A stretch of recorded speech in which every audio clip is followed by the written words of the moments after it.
আজকের মেনু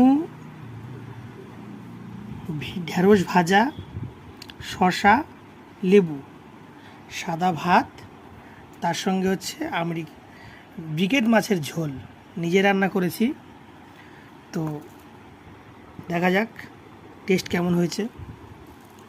তো ঢেঁড়স দিয়ে প্রথমে একটু খাই।